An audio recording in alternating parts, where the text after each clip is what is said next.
Good morning, Michael. Morning, Donald. Thank you for having us here. This is just a casual conversation and also for our participants as well as our guests to get to hear more about Barefoot's successful journey. I would like you to introduce yourself and speak more about Barefoot and where you have come. All right.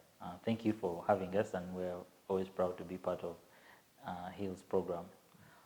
My name is Michael Kwizera. I'm the Director of Strategy and Partnerships at BarefootLaw. What is BarefootLaw? We're a not-for-profit organization founded and run by Ugandans. We're based here in Uganda. And the work that we do is to provide access to justice and law so that people can solve the justice needs. Our fundamental belief is that access to justice is the route for just, equitable and fair societies to develop and thrive. And that's our goal. Our mission is to make sure that society has access to justice and everyone can be treated equitably and fairly. Thank you. Yeah. You talk about access to justice, and these are core pillars of Hiil. Can you just describe, firstly, how you said you had a small idea in an office? How did that journey come about? Who came up with the idea? How did you guys scale to reach to where you are right now in terms of the different organizations that crossed your path, and especially talk about that earlier journey with Hiil? The idea started by our founder, Gerald Abila, while at law school. Actually, the story is he was at a court session during a school training, and there was a gentleman who was unable to answer a very simple legal question, and as a result of that, his case got determined. From time to time, providing legal posts on very important things that people take for granted or didn't know. And that then generated questions, and people began to interact with the law, and many of them were realizing a lot of their rights were being infringed, or they didn't have knowledge of what was going on. But we were aware from the start. After that, Gerald and a couple of other people joined together and started doing this as a more concerted effort. Yes. And so we began in a really tiny room with just about 4 people, somewhere in Bukoto, actually. Yes. And all we did was sit down, write posts, put them up on Facebook, get questions, answer them, until the name BarefootLaw came into existence. We formally registered it as a not-for-profit organization in 2013, and the journey since then has been a whirlwind. We started out really just doing question and answer and posting, but quickly began to see the gravity of what legal issues are in the public. And so people came in, people called and asked to have interviews, people called to ask if they could be represented. And so we quickly realized that it was going beyond just giving people information, and we now needed to drive towards some sort of system that provided this regularly and consistently. And that journey meant that we started to become a bit more public. We grew from a few hundred people liking our page to a few thousand in a very short period within 2013. And by 2014, our work was already being recognized here in Uganda. Yes. The Uganda Communications Commission had the ASIA Awards at the time. Okay. And we were nominated for and won the ICT for Development Award. Okay. And that was instrumental in the work we were doing. It gave us validation that we were not doing something in vain, that there were more than just a few people who liked our work, but in fact, we were probably scratching the surface on something related to access to justice. Okay. The innovation journey grew quickly from there on. Beyond just doing this on Facebook, we began to build digital tools because it was our firm belief at that time that digital would play a strong role in the way people access justice. So we quickly moved into adding other platforms. We went into, we put up our website, we put up all the content that we needed. From the questions that we were generating, a lot of content was requested for. People needed to see templates, so we did that immediately. And the early shape and form of our website and content were not the prettiest, I must say, but ultimately we're just responding to the need and trying as hard to push the envelope. So it was not just people asking regular questions about their rights, we also started getting responses from micro, small, and medium enterprises, and they were asking business-related questions. And that spawned another part of our program, which is our support for micro, small, and medium enterprises, and that's the nexus into which Hiil comes in, because as a result of getting this program started, we participated in the Innovating Justice Challenge as BarefootLaw, focusing on that, and we went all the way to the end, emerging second overall for the Innovating Justice Challenge East and West Africa. But yes, emerging second from the competition of the Innovating Justice Challenge from Hiil. And once we got that, it was a huge stepping stone for us in what doors could open up for access to justice and the work we did. We realized that even though what we were doing was novel, there were other thinkers at a global scale that were also trying to unearth the way innovation can change access to justice. And that's been our journey with Hiil. It's a relationship that we're extremely proud of. We're friends beyond just partners. We know quite a bit of the team, including you.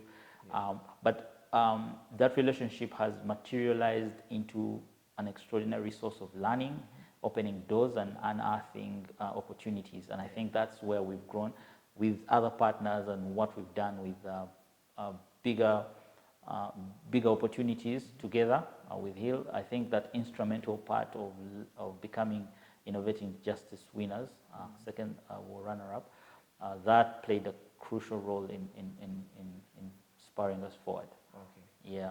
Thank you so much for that. From the numbers that I've seen and from the good work you guys have been able to do, I've noticed you have provided over 700,000 people with legal services and provided them with that information. You seek to make access to justice and law readily available to 50 million people across Africa in 2030. That's a very ambitious target. Please explain in short how you aim to achieve that.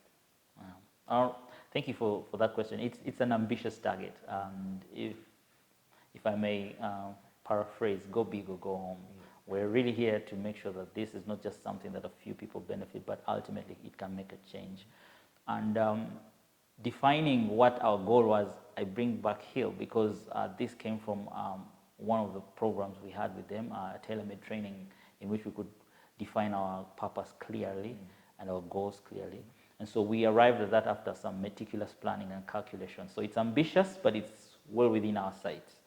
And to achieve that, it's going to come back to the root of who we are. We are heavily innovation and technology based. We know that that is going to be a scaling factor, a key scaling factor into where we get. And I will talk about some of the things on how we see that happening. But ultimately, in pushing the envelope, we have learned a few things and failed. Technology in and of itself is not an end to finding access to justice. It is a facilitator. And innovating around it is how best you can use innovation and technology as a combined mix or even individually to get to where you're going. So our goal is to scale not just within Uganda, because we want to scale broadly and deeply. So in terms of breadth, going across Uganda, going across the region, and definitely in several parts of Africa. But in terms of depth, we want to go to even the unreached communities. So not just people who have access to technology, the regular urban dwellers who have access to mobile phones, but we're also pushing technology at its basic limits, utilizing aspects like SMS, voice, and for areas where there's even no connection to this kind of technology, we're deploying a program called the NODES program, which has community-based advocates, people who can provide access for legal support even to communities where there's no technology. So we see this as an enabler, and we're pretty confident that the scale up to 50 million across Africa is well within our sights, especially with partners, not just alone. Okay. You talked about innovations. You also talk about scale. This needs a certain level of sustainability. This needs Barefoot to be at a certain level of self-sustenance. Where do you see yourselves in achieving this ambitious goal and the current rate at which Barefoot needs to be self-sufficient?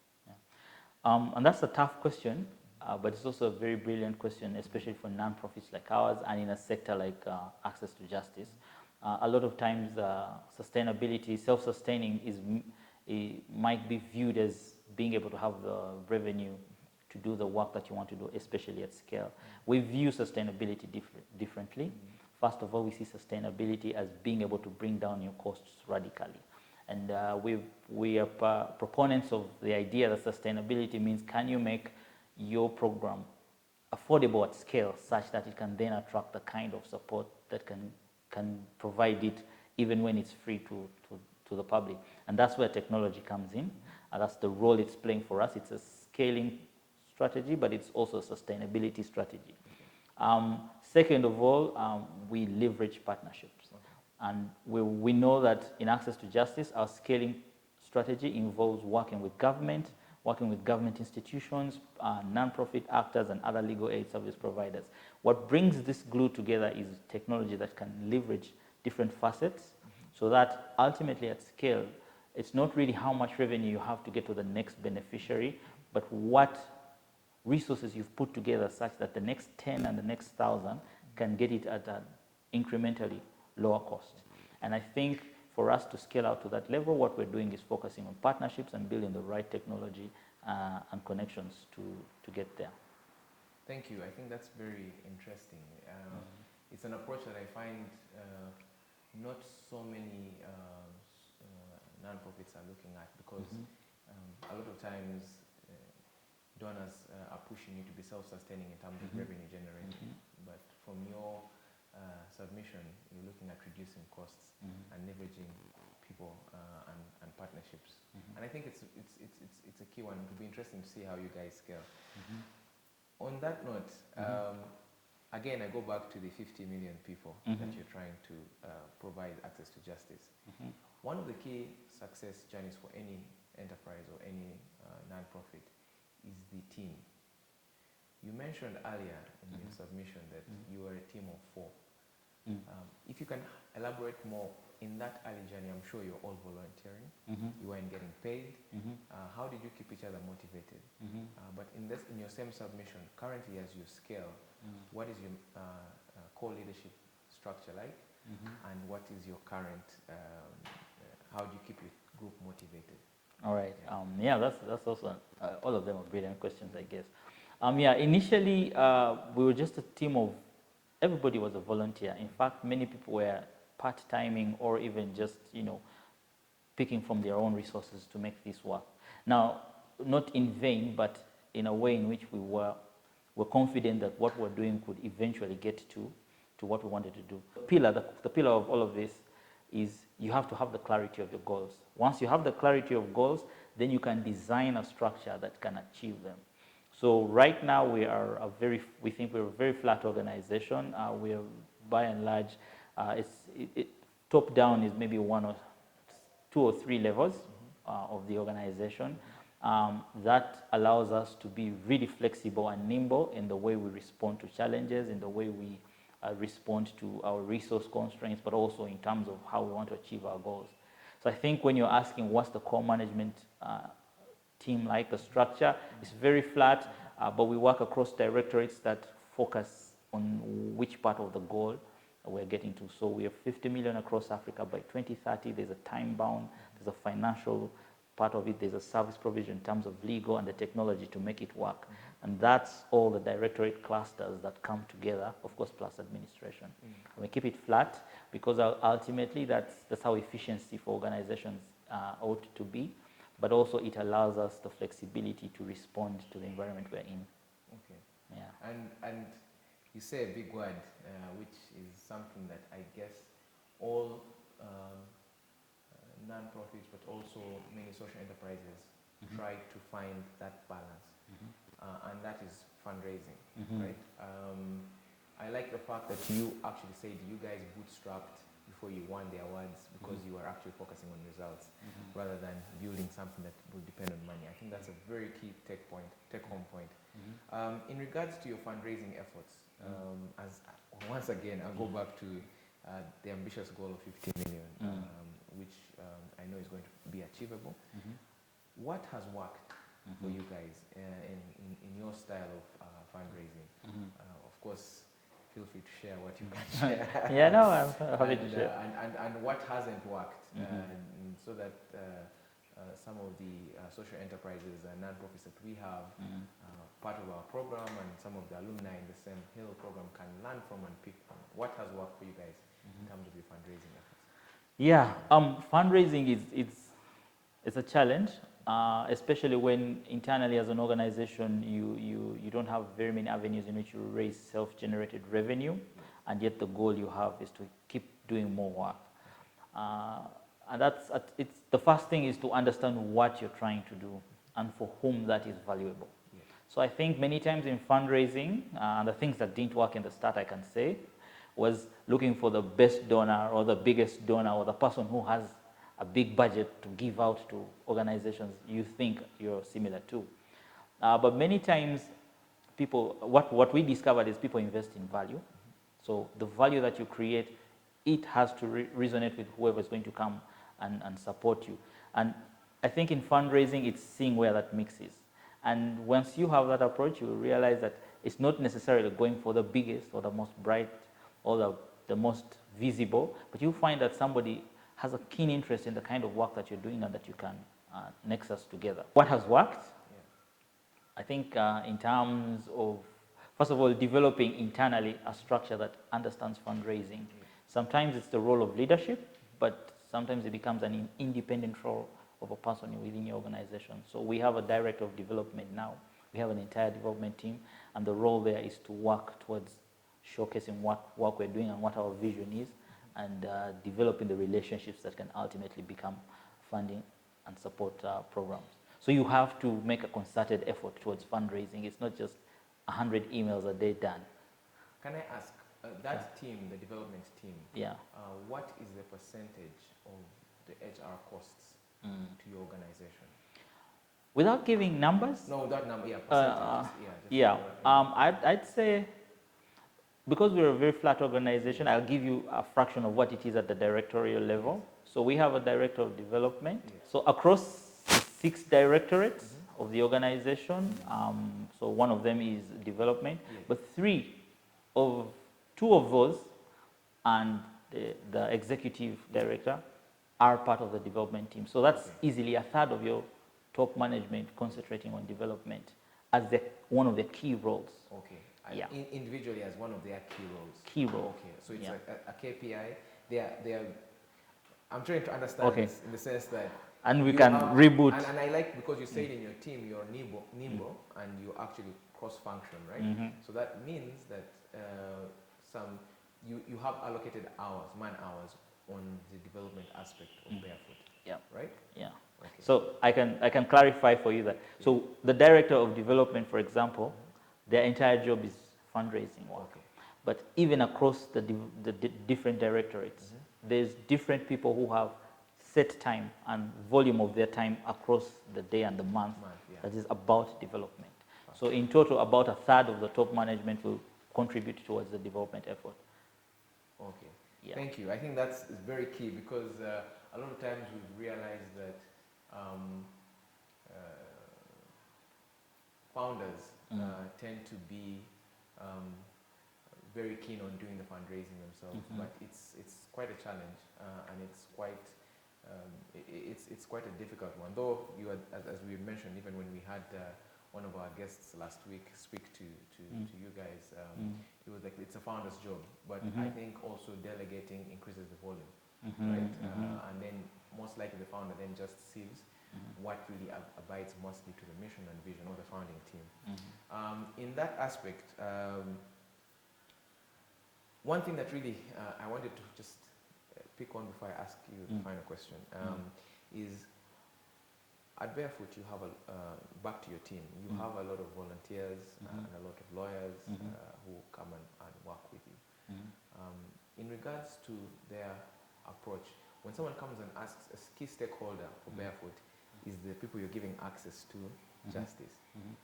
Do you guys at any one point think, just thinking out of the box, do you at any one point think that the volunteers that come to work with you or that partner with you are actually using Barefoot to begin their legal careers?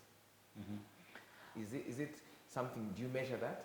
Do you actually measure that opportunity for those, like providing the opportunity for jobs in, preparation for jobs or something of that sort?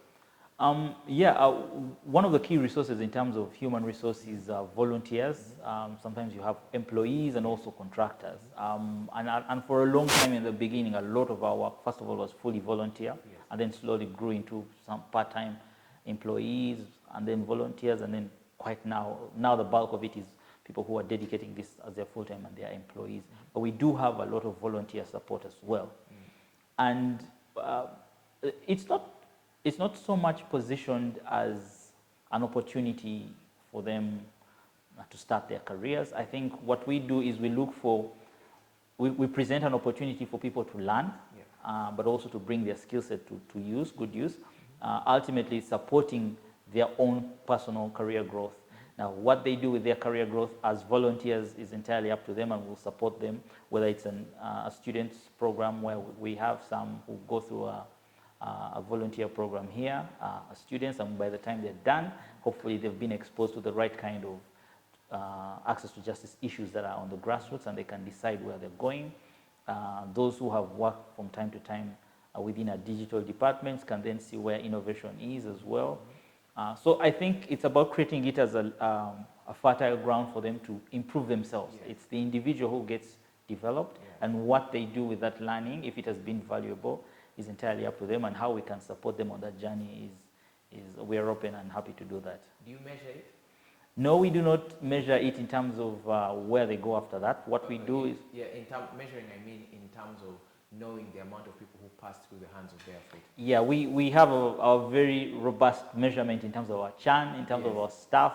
We know how many people have come in and gone, especially those who provide volunteer time. We track that as well. But what I can say right now, we have a significant proportion of who we have now as permanent people, because now we're at the point where the spaceship has to kind of lift off. So you can't just be fixing parts now. You really have to have a team that's on the journey for the long haul.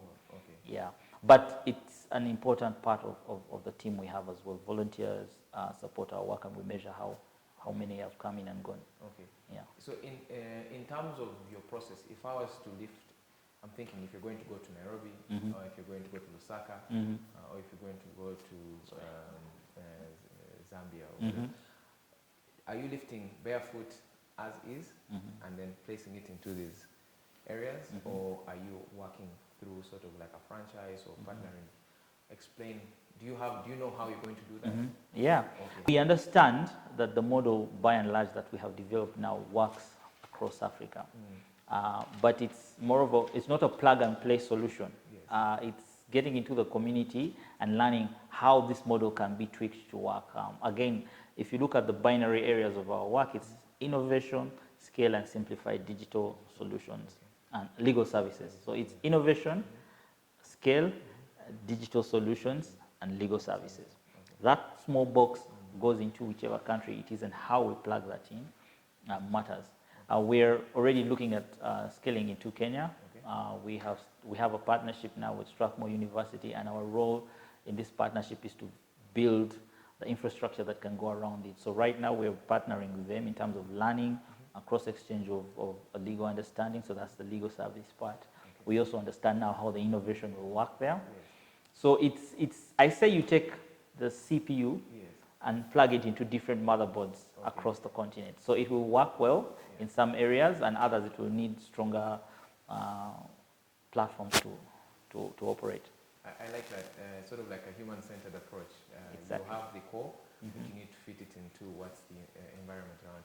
Lastly, how do you measure success individually? You as Michael? Oh, me as Michael? Okay. And what are the key takeaways you would give to a social entrepreneur starting out right now? Okay. That's a question that requires a bit of reflection. But personally, I measure success in terms of how hard I went for the goal that I have set. And it's important because success is relative. Success might be achieving the numbers you have put on paper, and do that. Success might be changing the lives of other people, or even your own self, changing your life. So I personally, I measure success in terms of what kind of effort you put into the goal. And if you can genuinely measure that internally, you would know that you've been successful or not. And therefore, in terms of advice to a start out or startup that's going out, I think one of the key takeaways I've learned on this journey is clarity of purpose. And many people do not maybe pay attention to that earlier on, which is fine. But if I had hindsight, I think the clarity of purpose to what we're doing came maybe 4 or 5 years down the line. So it's okay to innovate. In the morning, you could wake up and have a brilliant brainwave and start something. And it's important to test it and just fiddle with it without interruption.